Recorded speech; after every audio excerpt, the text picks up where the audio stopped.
great baseball man, baseball lifer, was a mentor to me. He taught me a lot about this game. A close friend, and I'm going to miss him. He's baseball. He's been in the major league since 1950. Can you imagine that? He's almost like a human timeline through baseball history. I mean, a guy that actually played with Jackie Robinson and was with the Dodgers and actually was in uniform for all 3 perfect games at Yankee Stadium. You know, he's seen it all. You know, all the generations that he has touched, not only as a teammate, as a coach, as a manager, as a mentor, the influence he has had on so many players from so many generations, you can't even put that into words. Don Zimmer loved baseball and he lived baseball. For 66 years, Don was so passionate about the game, studying the game and teaching it and sharing the joy of the game with everybody he came in contact with.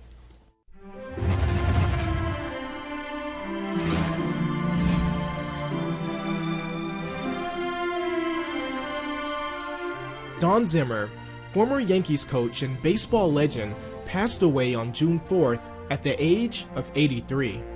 Zimmer, a 2-time All-Star during his playing days, spent 66 years in baseball as a player, coach, and manager. As the Yankees bench coach from 1996 through 2003, he was an instrumental part of 4 World Series championship teams. Beloved by everyone throughout the game of baseball, his knowledge and sense of humor will be missed by all that he came in contact with. Zim was a guy that managed a lot of different ways. Don Zimmer was a seat of his pants baseball guy. He could look at the game and see it.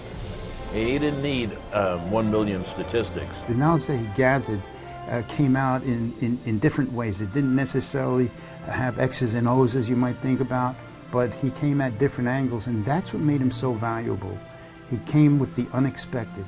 Don was really the consummate baseball professional, always studying the game, always able to analyze it, to pick it apart, to see the details that other people couldn't see, and not only to understand it, but to teach that, to pass it along, to make players and teams better overall. Someone would say to him all the time, you know, that goes against the book. And he'd say, I never read the book. Who wrote it? Show me the book, you know. So, you know, Don Zimmer had the courage of his conviction at all times. If he liked the way you played and played hard and played all out, it was a great relationship. If he didn't like the way you went about your business, he was not afraid to let you know that. And he let me know my rookie year. He was a coach in Boston when I was a player.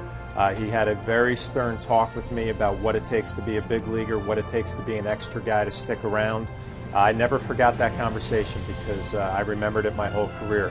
You're not bigger than the team, you're not bigger than the game, just know your role and go out and play hard. Joe Torre trusted Don Zimmer completely, relied on him absolutely, his advice, his experience, his wisdom. He once even said that hiring Don Zimmer was the best decision he ever made as manager. Well, we all know that Joe Torre was a manager of those teams, and but we all knew that Don Zimmer was a right-hand man who would give Joe like little whispers in his ear about maybe doing a safety squeeze here, hit and run there. Zim liked an aggressive style of play. And I think Joe, to his credit, listened, picked some of the spots to use those plays, and it was a match made in heaven with those 2 guys in the dugout. You can't think of Joe Torre without thinking of Don Zimmer as a New York Yankee. He was almost serving as another part of Joe Torre's brain, and you know, Don knew so much baseball and was really a gambler that he would just keep throwing ideas at Joe. Joe was not a by-the-book manager, and I think that Don helped him that way. So they would do things that were a little unconventional, and I think a lot of that came from Zimmer. 1999, the Yankees were playing the Texas Rangers in the postseason. Chuck Knobloch hit a foul ball that went into the Yankees dugout and just grazed Zimmer's ear and the side of his jaw.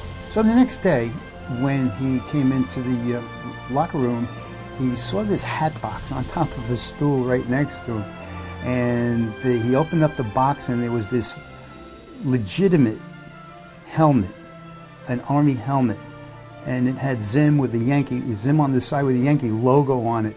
And it's caught on TV, and then it took a life of its own. He was certainly a serious student of the game, but he definitely had a great sense of humor and was able to laugh at the things that happened in the game.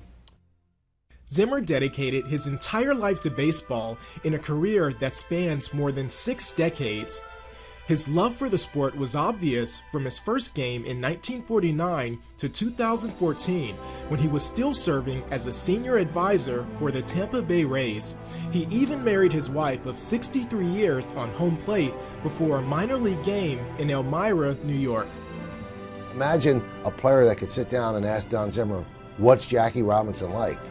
And he could tell him firsthand. I mean, he was dressing with him in the same clubhouse. So, I mean, that's a pretty unbelievable resource the Yankees had for all those years.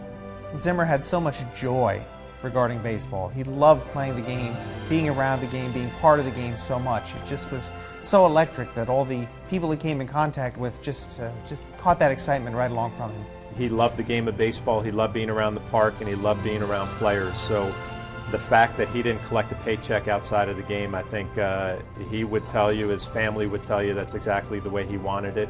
I think he's one of the great baseball men of all time. He had to pay the bills and earn a living, but he also went to work and did something he loved every single day of his adult life. And that's a pretty nice legacy to have. I think as long as there's going to be baseball, the name Don Zimmer is going to be around. He's kind of the fabric that's woven throughout the entire whole cloth of baseball, so it's kind of neat. He just loved people, and he loved the game, and anybody that was involved with the game, he had the utmost respect for them.